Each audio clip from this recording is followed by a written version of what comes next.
provavelmente foram colocadas antes de finalizar essa última palestra, e provavelmente pequena palestra. E ela deu 39 pontos ali de como a gente fazia a escolha aqui, né, das canções, como escolher, de maneira teológica. Então foram respondidas ali. A gente selecionou umas aqui que a gente achou importante.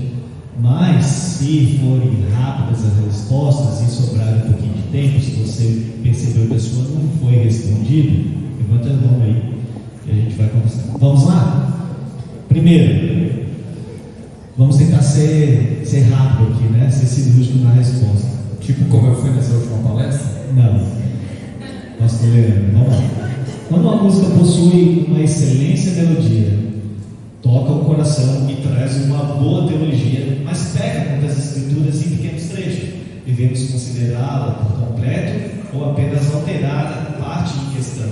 Exemplo: coroamos a ti, ó Rei Jesus. Teologicamente, sabe-se que o ser humano não coroa Jesus. A única coroa que a humanidade lhe deu foi a de espinhos. Como devemos lidar com esses casos? Canta para música. Cara, tem tanta música boa, canta outra.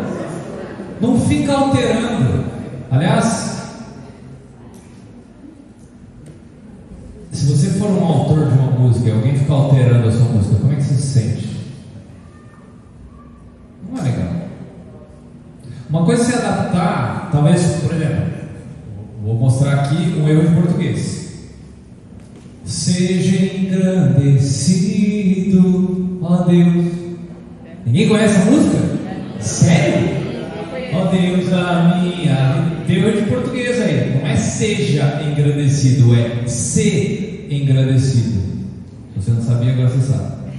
Isso é concordância. Aí sim se altera, que isso é erro de português. Mas quando não, cara, toca outra, escolhe outra, não canta. Simples, é mais fácil, é menos dor de cabeça, tá?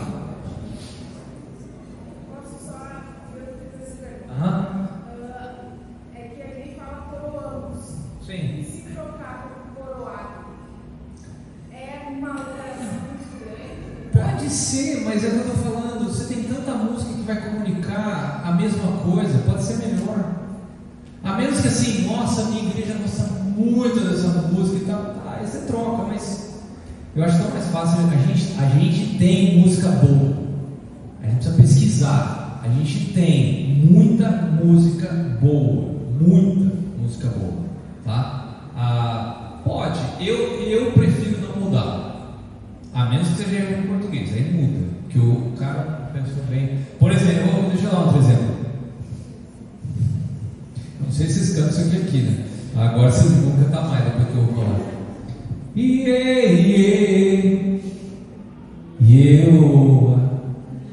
Vocês cantam isso aqui? Não. Espero que não. Tá errado, cara. É Javé. Em português é Javé. Sabe o que é isso aí? Primeiro, isso aí é preguiça de pesquisar.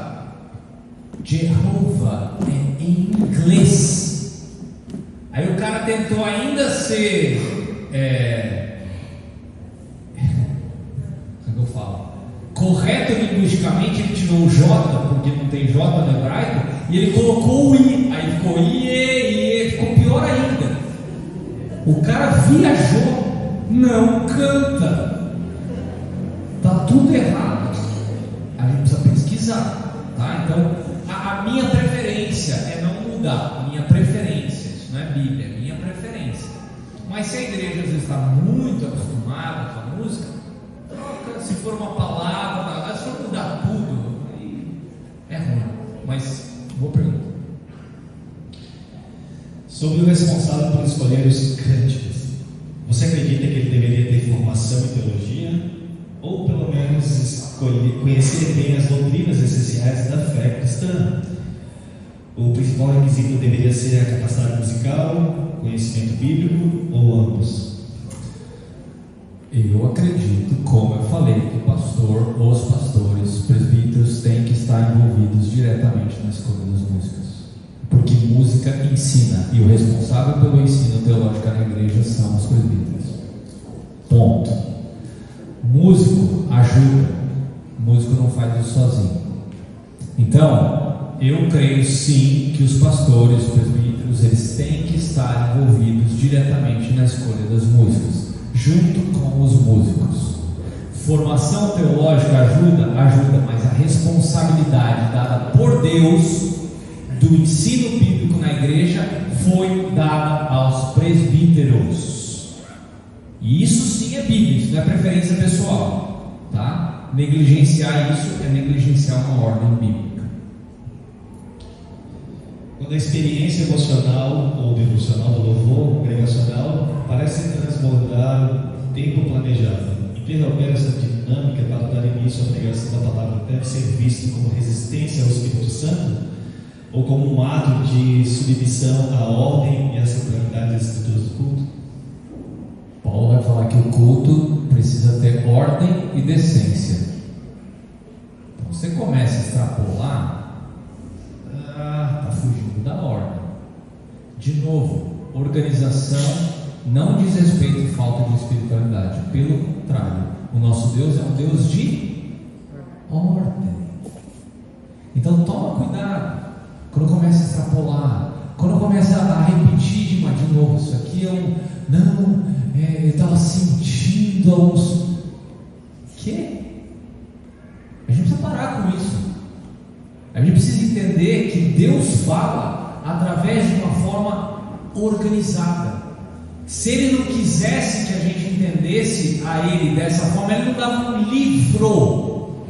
É assim que Ele nos deu, se deu a conhecer, através de um livro. Isso é uma forma lógica de entender quem é esse Deus. Eu não estou falando que você não vai chorar. Vai ter momento que você vai chorar, vai ter momento que você vai se alegrar, vai ter momento que você vai de fato levantar as mãos aos céus e falar assim: Deus, eu estou aqui. Mas isso não significa que ordem não vai estar presente. Ordem precisa ser uma prerrogativa do culto público. Quem fala isso é o Paulo, não eu. Em Mateus, em Mateus, capítulo 6, dos versos 5 ao 15, Jesus ensina como devemos orar e apresenta a oração do Pai Nosso. Se Ele já nos deixou essa ordem, por que também fazemos orações espontâneas? O Pai Nosso deve ser repetido literalmente ou serve como um modelo de como devemos nos dirigir a Deus? Se o Pai Nosso fosse a única ordem que nós deveríamos fazer, você não tinha que ter outras ordens ou outras orações na Bíblia. Está cheio de oração na Bíblia. Mostrei para vocês, por exemplo, Efésios 3. Ali é um modelo de como orar, onde ele começa reconhecendo quem é a autoridade. Pai Nosso. Onde é que ele está? Nos céus. Onde é que eu estou? Ele já começou reconhecendo quem Deus é e quem eu sou. É isso que uma oração tem que fazer. Santo é o seu nome, para eu lembrar a reverência que eu tenho que ter para com Deus. Isso não significa que toda oração eu vou fazer todo esse caminho, porque tem outras orações que a gente não faz esse caminho. Jesus estava ensinando, eles não sabiam orar. A gente tem 2000 anos de história da igreja, tem uma teologia que foi desenvolvida e que nos ajuda a orar. Então a gente tem que entender, por exemplo, que tem oração curta. Como eu dei o exemplo lá daquela igreja onde eles têm aquele culto de oração, onde o pastor fala assim: fulano, você pode orar pela pregação fiel da palavra de Deus aqui na nossa igreja? Então o que ele faz? A hora que o microfone chega para ele, ele fala assim: Senhor, dê intrepidez, força e sabedoria para que cada pessoa que suba no púlpito dessa igreja não negocie a tua palavra. Amém. Não foi uma oração bíblica, mas durou 15 segundos. Não foi uma oração. Então existem diversas orações e a gente precisa entender o seu propósito. O que eu sugiro? Que toda oração ela é dirigida a Deus Pai ela é feita por meio do Filho e aplicada, inclusive aperfeiçoada, porque a gente não sabe orar, pelo Espírito. Isso é uma coisa que a gente tem que entender, tá? Luz apagada. Escandaliza a pastilha. Tô brincando. Luz apagada da Ana, escandaliza o pastilha. Tô brincando, vamos lá.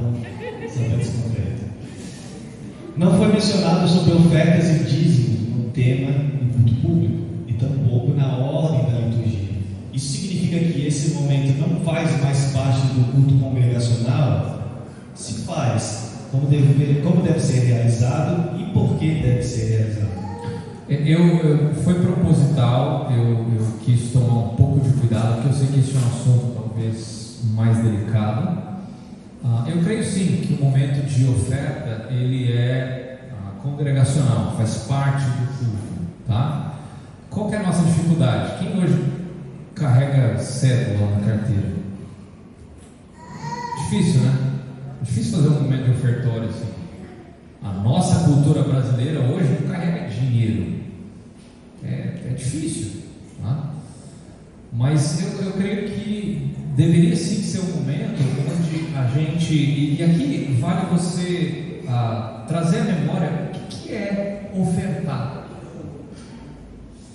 Ofertar, muitas vezes a gente pensa, né, assim, tem que pagar a conta de luz, tem que comprar microfone, a pilha que vai aqui dentro, o monitor que estragou, a cadeira que quebrou o pé. Sim, aquilo que entra de recursos serve para isso, mas se você entender isso dessa forma, você está tornando a oferta algo simplista. Se o microfone não tiver bateria, você mal vai conseguir entender o que eu estou falando, se eu estiver pregando. Se a luz não estiver adequada, você não vai conseguir enxergar a sua Bíblia. Se o som não estiver correto, se o ar-condicionado não estiver bem, você não vai conseguir participar do culto ativamente. Tudo isso aqui, o salário do pastor, o bebedouro que tem que estar em ordem, os copos que tem que estar no lugar, tudo bem utilizado, bem gasto, serve para um propósito: o progresso do Evangelho.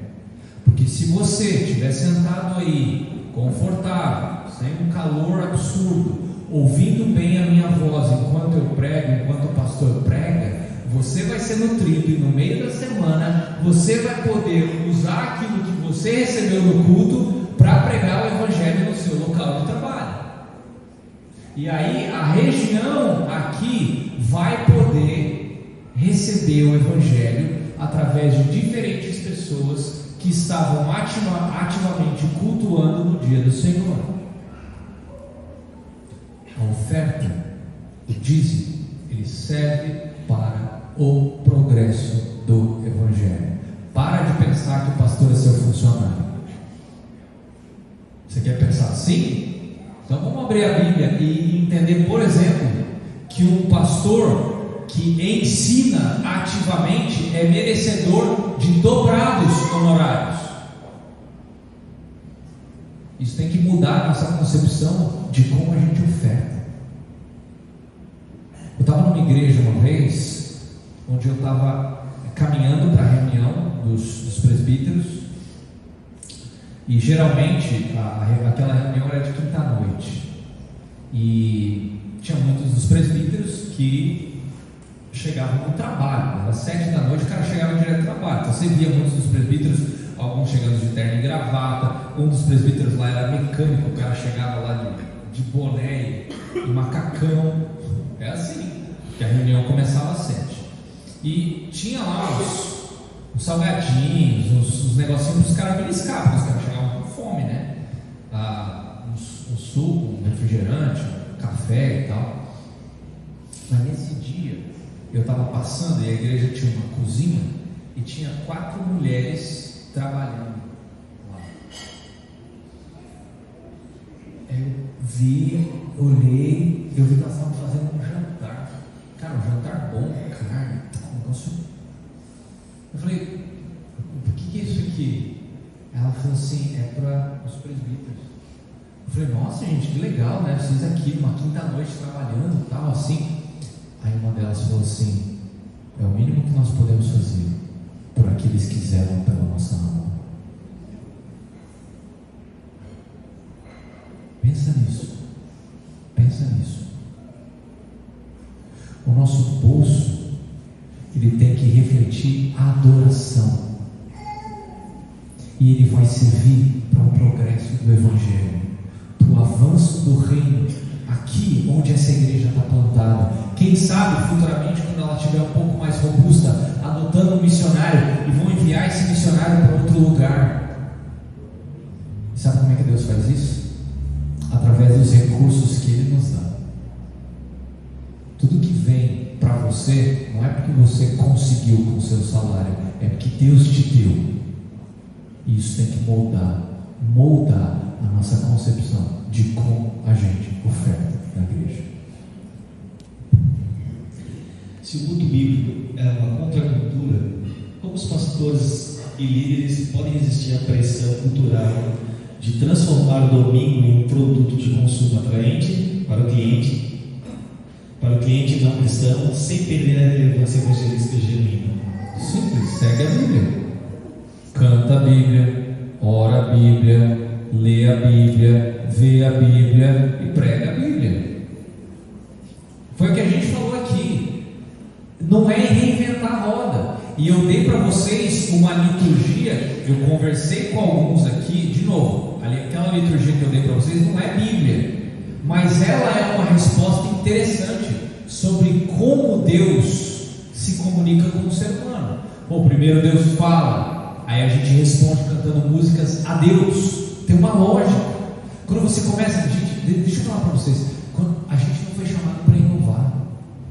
Quando a gente começa a fazer isso de forma corriqueira, eu vou falar para vocês, não fica enfadonho, não fica chato, pelo contrário, você vai começar a perceber que você vai ser nutrido espiritualmente, você vai crescer no seu relacionamento com Deus. Eu garanto isso para vocês. Eu vou mostrar para vocês aqui o som de uma igreja cantando.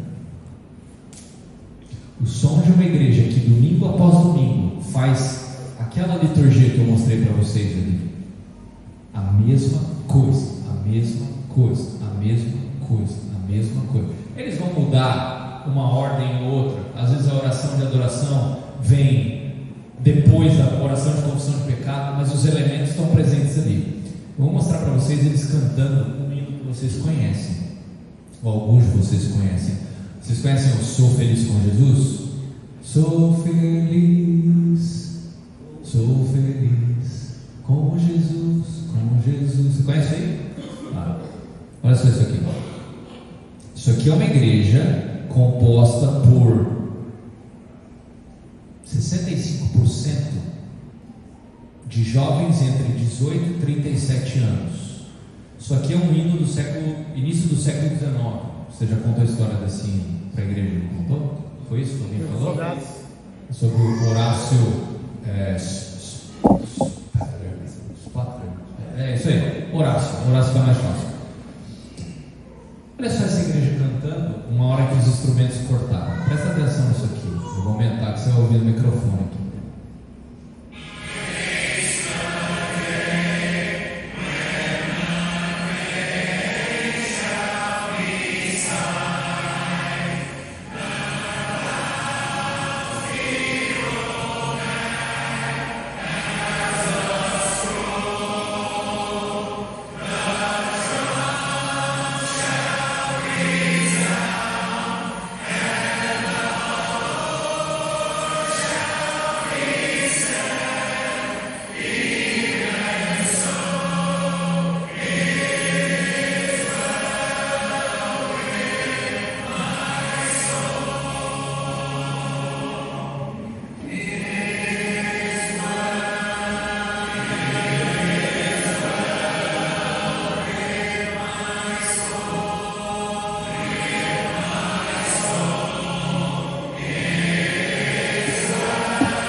ouvindo a voz do Senhor, respondendo a Ele, confessando o pecado, recebendo a certeza da salvação através de um texto da Escritura, olhando para Cristo que nos salvou,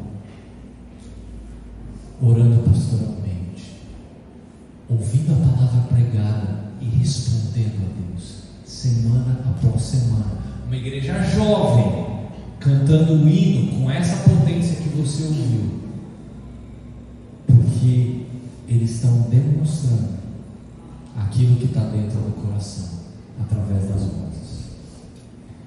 O culto público não é feito de inovação, ele é feito de obediência à palavra de Deus, e isso vai nutrir. Sabe por quê? Quem desenhou o culto para ser do jeito que é foi Deus. Ele nos criou e Ele sabe como Ele quer ser adorado. Se a gente tentar reinventar a roda, não vai dar certo. Escreve o que eu estou falando. Não vai dar certo. Se vocês não acompanharam ainda, tem no YouTube as ministrações, as palestras do Leandro Peixoto, que ele agora na conferência da Pronovos, e ele vai falar justamente sobre o Falou justamente. Isso, de Charles Spurgeon, que ele ficou durante 31 anos pregando lá na Capela Metropolitana, né? Tabernáculo Metropolitano, de 1850 alguma coisa até 90 e poucos, 31 anos, para 6.000 pessoas aproximadamente. Tinha isso também. Mesma liturgia. Imagina como é que durante 31 anos esse pastor, né, manteve uma igreja com 6.000 almas e não tinha atrativos nenhum, era a palavra. Não tinha microfone, cara, não sei como é que ele pregava. Baita de uma voz que ele devia Assista. Com base em todo o seu conselho sobre o passo a passo da liturgia do culto, existe um tempo estipulado para cada parte, para que a duração do culto esteja de acordo com o planejamento? gente, aí entra sabedoria e prudência. Que eu falei para vocês, que eu brinquei, né, pegando no pé dos músicos. Eu particularmente tenho aversão àquelas repetições intermináveis de música. Eu sou músico, mas eu detesto aquilo lá. Isso não é sinal de espiritualidade, não é. A música, ela tem uma lógica, ela tem uma sequência. Você fica voltando e voltando e voltando, e você perde a sequência. Eu vou dar um exemplo para vocês. Vocês conhecem aquela música O Rei da Glória? Conhece a música ou não? Alguém já ouviu? O Rei dos Reis, Senhor dos Senhores, soberano Deus. É quem? É Jesus. É Jesus. Gente, essa é uma das músicas cristológicas mais fantásticas que eu conheço em português. Essa música é brasileira, tá? Mas olha que interessante, ela tem uma linha teológica. Ela fala: o Rei da Glória, o Rei dos Reis, Senhor dos Senhores, soberano Deus, é Jesus, é Jesus, é Jesus. É a segunda parte. Desceu da glória e homem se fez, varão de dores, servo sofredor, padeceu, sim, Jesus padeceu. Aí vai entrar numa espécie de uma ponte, isso também não é um refrão, porque não tem que repetir, aqui está o erro. Sim, Cristo entregou sua vida, de forma espontânea Ele a deu, ninguém poderia obrigá-lo, foi seu próprio amor que o moveu. Fantástico. Aí vem a sequência, presta atenção na sequência. Por isso reina acima dos céus e tem um nome capaz de nos salvar. É Jesus, só Jesus. Eu já vi igreja voltando no sim, Cristo entregou sua. Não é para voltar. Sabe por quê? Sabe o que diz a última estrofe? Virá, ele até sobe de tom no original, isso é fantástico. Virá em breve, o Rei dos Reis, vestido de glória, com todo o seu poder, voltará, meu Jesus, voltará.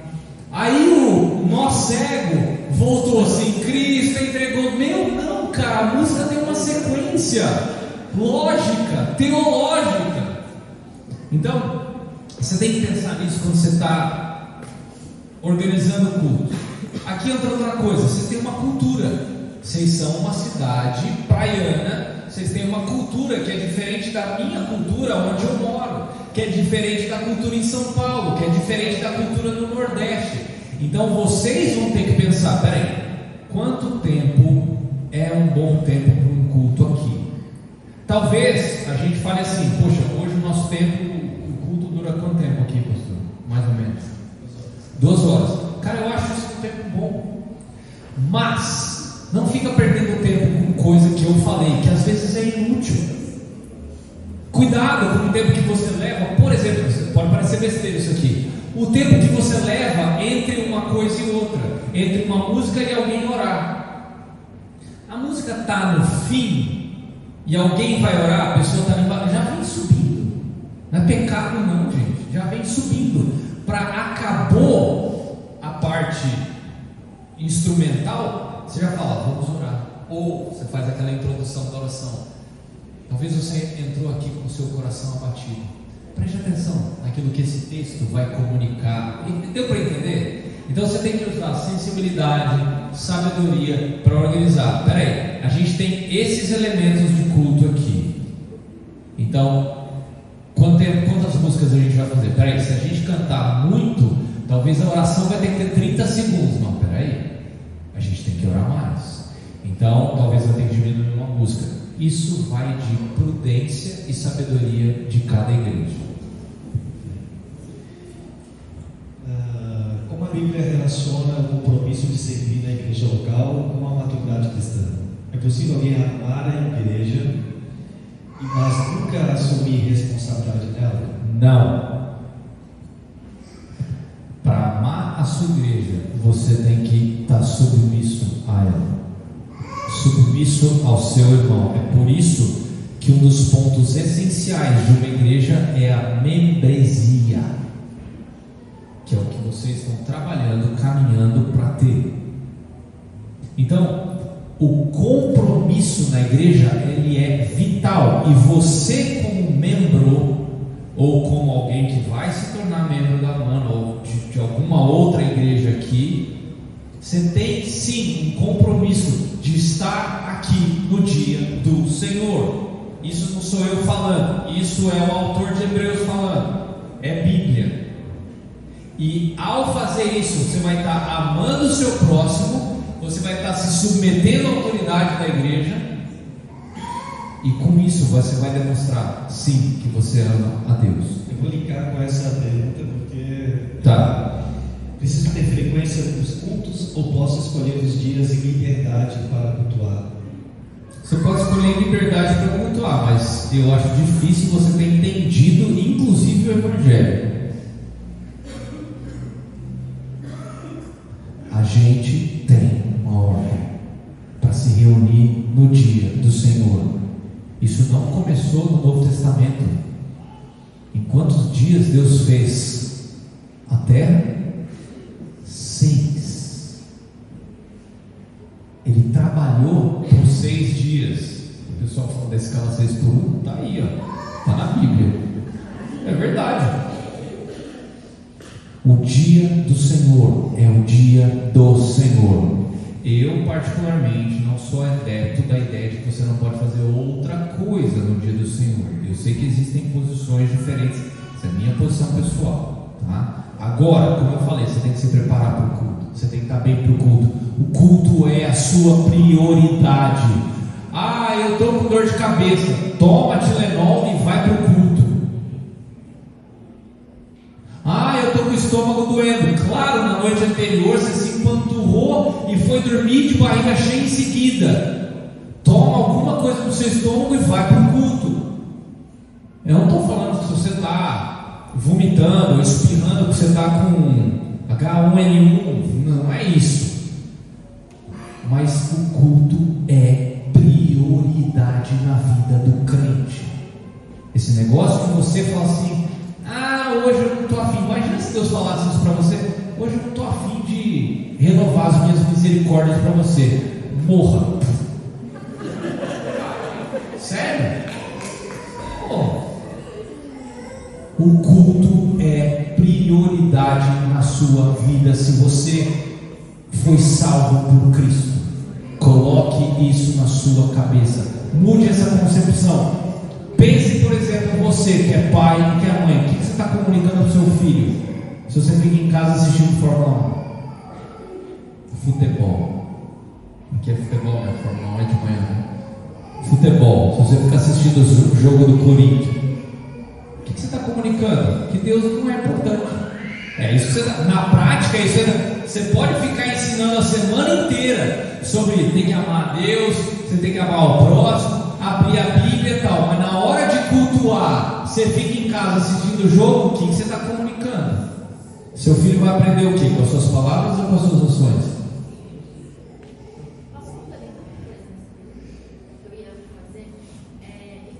Fala alto. Quando a gente vai viajar, por exemplo, faz uma viagem com a família, como é que porque a gente entendeu, né, a importância do dia do Senhor, né? A gente viu quanto muito importante é para nós, né, como igreja, viver se entretendo, né, até ser perfeito. E aí eu vejo em mim assim, a gente planeja viagens. Sim. Mas eu quero viver o dia do Senhor todo domingo. Então eu planejo uma viagem que eu volte a tempo, ou eu consigo viver isso, eu não consigo imaginar em outra igreja, Sim. por exemplo, né? Vamos lá, você tem situações e situações, tá? Não é um pacote fechado. Tem vezes que não dá para viajar em outro dia. Às vezes você tem só essa janela entre sexta e segunda. Eu particularmente não acredito que seja pecado. Você é alguém que regularmente está na igreja e tal. Se você puder, às vezes, de repente você vai ir para uma cidade que tem uma igreja bíblica. Você pode, tem como, né? Porque às vezes você vai para um lugar que está isolado, você vai para o meio do mato, você vai para um hotel fazenda, você vai... Gente, não precisa ser Caxias. Eu acredito assim, eu respeito quem pensa diferente. Eu acho que não tem problema. Se você tem como organizar a viagem para ser durante a semana e no domingo, né, no primeiro dia da semana você está aqui, ótimo. Mas se você não tem como, eu não vejo problema, tá? Às vezes você vai, férias em família, cara, você vai ficar 2 semanas fora, você vai para, sei lá, o pastor recebeu uma oferta, vai levar a família para Disney. Amém? Olha aí, ele não vai sair na segunda e chegar aqui no sábado. Desculpa, eu sou casado com uma gente de viagem. Tem uns caras que viajam. O cara viaja um dia com a família na classe econômica, que é a senzala. Aí ele chega no dia seguinte e já vai para Disney. Meu, você quer matar a sua família. Aí chega da Disney. Meu, o filho tá impossível, tá cansado, tá morto. Você fala assim, eu gastei uma nota para te trazer aqui, assim que você... Não, você matou o seu filho, que você fez ele ficar 8 horas no avião, e aí ele mal conseguiu dormir, aí ele chega aqui e você fez ele andar uns 15 quilômetros. Você quer que seu filho esteja como? Não, você tem que dar tempo pro pastor. Ele viajou na segunda, porque ele estava aqui no domingo. Aí ele viajou na segunda, aí na terça ele vai chegar lá e vai descansar. Aí na quarta ele vai fazer um parque. Você não faz 2 dias seguidos de parque com criança pequena. Você não faz, adulto você faz. Aí ele só vai num outro parque na sexta. Mas ele não vai para lá para ir só em 2 dias de parque. Às vezes ele vai fazer um outro passeio. Então ele não vai daqui no domingo. E não é pecado, gente. Agora, cuidado para não fazer disso uma rotina, né? Você viaja todo mês. Aí você fala. Aí começa, tá? Então, por isso que eu falei, dá um pacote fechado. Você tem que avaliar. O dia do Senhor é importante? Estou comunicando isso para minha família? Estou sendo ativo e amando a minha igreja, estando presente no dia do Senhor? Estou. Viaja tranquilo. Tá? respeito do quê? Dos filhos. Ah. Quando o filho é de menor e não quer vir à igreja junto com os pais, o que fazer? Obrigar ou aceitar? Vou dar a resposta que meu pai me dava. Você se sustenta? Você tem emprego? Enquanto você estiver debaixo do meu teto, você vai onde eu mandar. Pronto. Não importa, ele é filho. Ele é maior de idade, já tem seu emprego, tá bom, ó. Mas enquanto você estiver nessa casa, você vai entender aquilo que é prioridade para essa família. Acabou. Não é. Você não está fazendo com que ele engula o evangelho. Não, você está dando a chance dele entender através da vida congregacional a beleza do evangelho. Ele vai perceber isso. Eu não estou falando que toda criança, quando, por exemplo, sai da sala, né, aos 12 anos e vem para cá, vai beber a pregação expositiva como um adulto bebe, mas ele vai começar a entender elementos. Eu fui para uma igreja, por exemplo, pregar lá, e eu não estou falando isso para criticar o sistema que a igreja amana tem, tá? Estou falando que é uma realidade diferente. Lá eles não têm ministério infantil. Eles têm, se eu não estou enganado, só berçário, mas do mesmo jeito que vocês têm aqui, né? Vocês têm uma caixa de som e tal, então dá para acompanhar o culto. Eu acho que eles só têm berçário lá. De resto, as crianças ficam no culto. Isso é uma posição teológica. A Bíblia não diz que tem que ser A ou B, tá? Mas é para a gente pensar.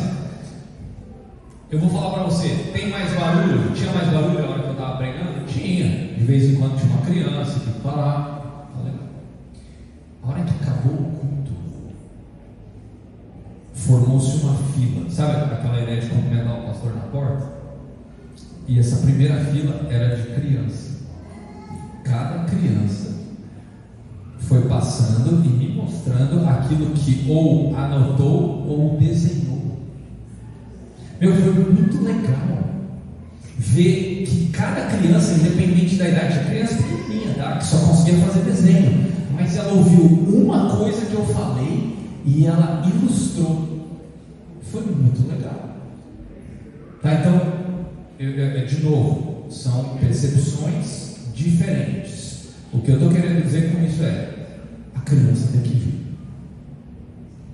A criança tem que vir. Vou fazer aqui, juntar duas perguntas, porque provavelmente deve ser uma pessoa nova e creio que é importante responder. Posso explicar com mais clareza o que deve ser uma oração individual e uma oração coletiva, quando nos reunimos para orar? E aí segue o outro aqui, que é: quando eu costumo orar conversando com Deus no individual, converso com um amigo, isso é errado? Tá. Você tem dimensão de oração coletiva e oração individual na Bíblia. Então você tem algumas orações, por exemplo, nos Salmos, que o cara está lá rasgando a pessoa. Eu tenho que perder essa. Desculpa, gente, não é o cara, o profeta. Está lá orando, rasgando o seu coração. Até quando, Senhor? O Senhor vai favorecer o ímpio? Eu não vou orar assim no culto, né? Não dá. Isso é uma oração pessoal, mas é um reflexo daquilo que está no coração. Que muitas vezes a gente fala: Senhor, a gente está vendo o ímpio prosperar, a nossa nação está cheia de gente fazendo safadeza, acaba com isso, Senhor. Como é que eu vou orar assim no culto? Senhor, faça justiça, que aqueles que estão roubando o povo que é sofrido, Deus, faz justiça. Deu para perceber a diferença? Ou você vai falar assim: Senhor, eu não estou conseguindo, eu estou tentando te buscar de manhã, mas está difícil, aumenta a minha fé. Essa é uma oração pessoal. É diferente de falar assim: Senhor, alguns de nós essa semana nós falhamos em te buscar. Senhor, alguns de nós essa semana não oramos com fé. Está vendo? A dimensão coletiva e a oração pessoal. Tem uma oração que você faz em secreto. que você faz em silêncio, que você faz no seu quarto. Essa oração é pessoal.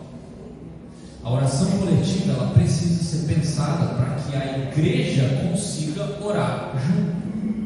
E não ser um negócio assim, nossa, isso aí que ele orou é só para ele, isso aí não faz sentido para mim. A gente precisa ter essa sensibilidade para entender. Segunda coisa da pergunta, né? Sim, Deus é amigo, mas não se esqueça de que Deus é Deus. Então, você pode, deve rasgar o seu coração diante de Deus, sim, mas não deixe de reconhecer que Ele é Deus. Se você terminar a sua oração só tratando Deus como seu amigo e não como Deus, você corre um sério risco de diminuir quem Deus é para você. Eu vou dar um exemplo bem fácil de você entender.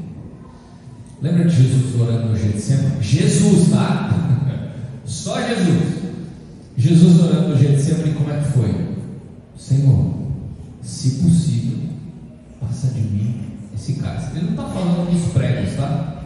Tem gente na história da igreja que sofreu fisicamente mais do que Jesus. Ele está falando da ira de Deus que estava para ser derramada por causa do seu e do meu pecado.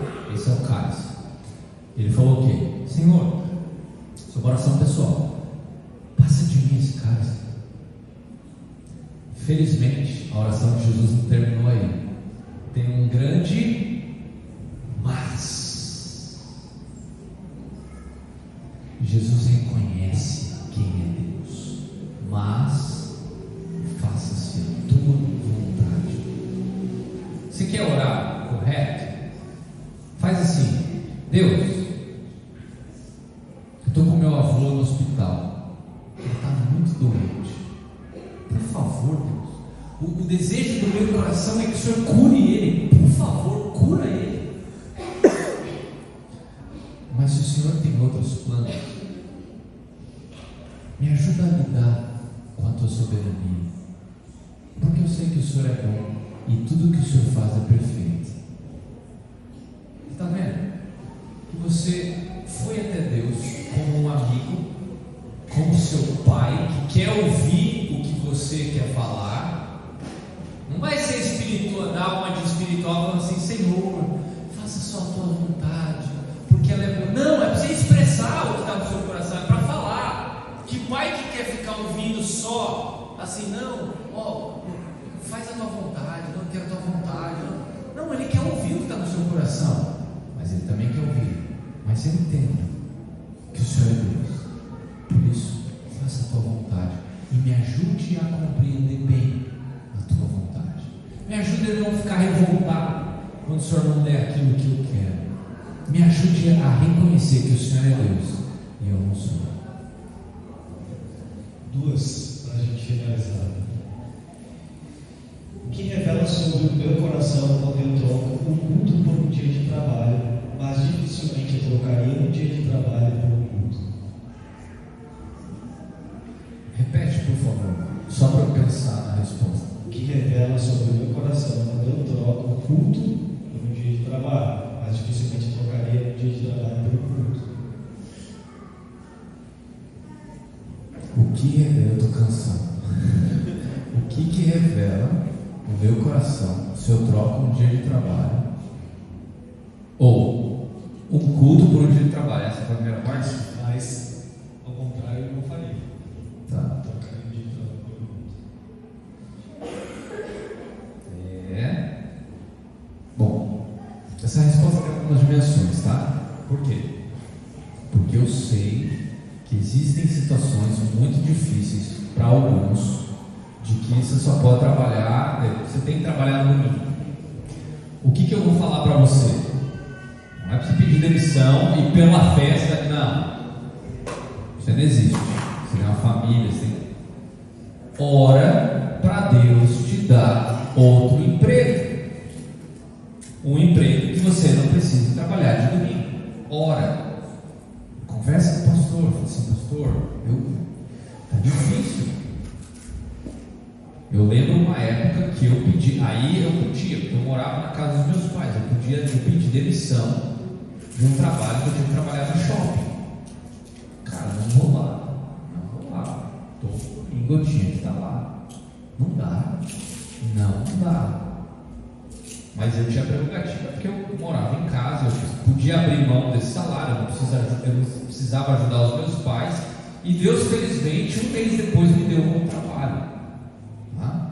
Agora, se você é pai de família, aí o negócio é diferente. Ora e pede para Deus te dar outro emprego. E procura outro emprego, tá? Não vai se encostar, não, Deus vai cuidar disso, você não manda currículo para nenhum lugar, não, vai atrás, tá? Então, quando é essa situação, ok. Agora, quando você tem a oportunidade, então, no caso aí, eu sei que aqui tem muitos pescadores, né? Não sei se aqui na igreja tem muitos pescadores, mas cuidado. Domingo é o dia que Deus designou para a gente estar como corpo. Batalhe para no domingo você não precisar trabalhar. Batalhe para isso. Deu para entender essa dimensão? Respondeu a pergunta? Se você prefere, você não precisa, mas prefere estar lá, por exemplo, trabalhando, pescando, do que vir aqui, tem alguma coisa errada da tua salvação. Reveja a tua salvação. Porque se você não quer com os santos se encontrar com o seu Salvador, e você prefere estar lá trabalhando, reveja a tua salvação. Para a gente finalizar,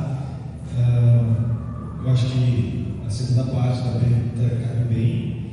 A primeira a gente acho que já falou um pouquinho, mas talvez ela quer saber sobre a ordem, sobre a liturgia. Qual é o lugar da oferta? Não sei se cabe ou não, ou que momento da oferta, não sei se que a pessoa quis perguntar, mas aí depois ela complementou. Existe espaço para apelo à salvação do culto público? Tá, boa pergunta. Eu confesso para você que eu encaixaria a oferta, se eu fosse ajudar uma igreja a entender isso, eu encaixaria perto, talvez antes da mensagem. Eu estou ofertando a Deus em gratidão a tudo aquilo que Ele me dá, entendendo que eu estou participando do progresso do Evangelho. E qual que é o ponto central que me alimenta para que eu possa avançar com o Evangelho durante a semana? A pregação. Então essa seria a minha...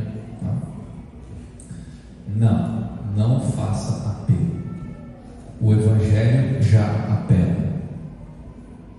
Então, quando você canta uma música que fala da cruz, isso já comunica apelo suficiente. Quando você ora uma oração que vai te relembrar da cruz, isso já é apelo suficiente. Quando um pregador está apontando para a cruz, talvez no momento da pregação, ele vai falar com o incrédulo. Talvez você não tenha relacionamento com Deus ainda. Talvez essa noção de juízo seja diferente para você. Deixa eu falar uma coisa. Deus criou o ser humano e Ele ditou as regras. O ser humano quebrou essas regras. E você quebrou essas regras. Você vai prestar contas para o justo juiz. E aí? Como é que está a sua situação diante dele? Alguém já pagou o preço pelo teu pecado? Ou Deus está irado com você? Isso já é apelo. A oferta do Evangelho já é apelo.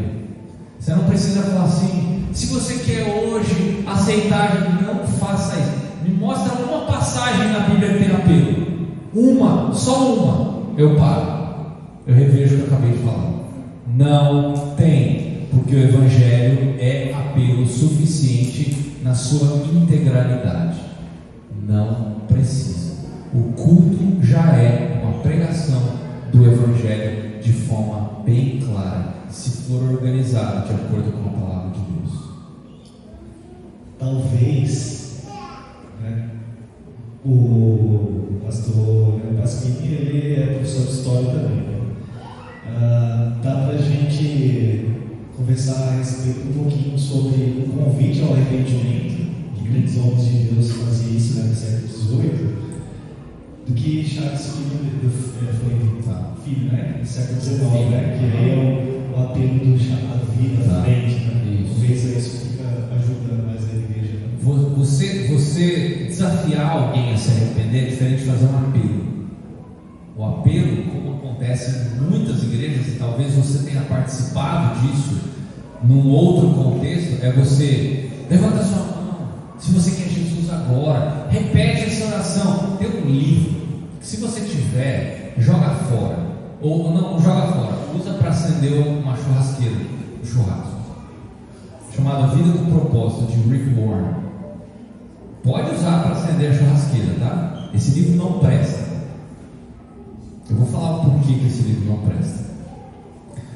Página 69 desse livro vai falar o seguinte: tem uma oração lá, que é uma oração de entrega. Não tem oração de entrega na Bíblia, não tem nenhuma oração de entrega na Bíblia. Mas tá lá, oração de entrega. Aí tá lá a oração, tá lá. Se você acabou de repetir essa oração, você está salvo. Mentira!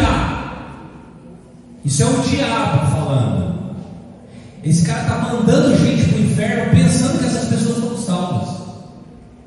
Quem garante que, se eu orei aquilo ali, eu estava de fato arrependido do meu pecado e eu creio que Jesus morreu por mim? Quem garante isso? Esse cara vai acertar as contas dele com Deus um dia. Apelo não garante nada.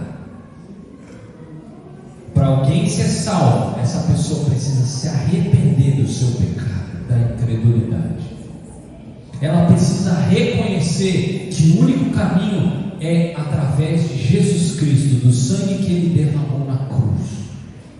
E isso precisa ser feito com o coração, clamando a Deus por salvação. Você não faz isso levantando a mão, você não faz isso vindo à frente, você não faz isso na insistência do pregador. Eu não vou parar enquanto não vier ninguém aqui à frente. Não faça apelo, não ceda apelo. Apelo não é bíblico. É muito diferente de você desafiar alguém à fé. Como eu acabei de falar, assim, talvez você aqui não seja cristão, talvez você tenha vindo aqui e você é um visitante.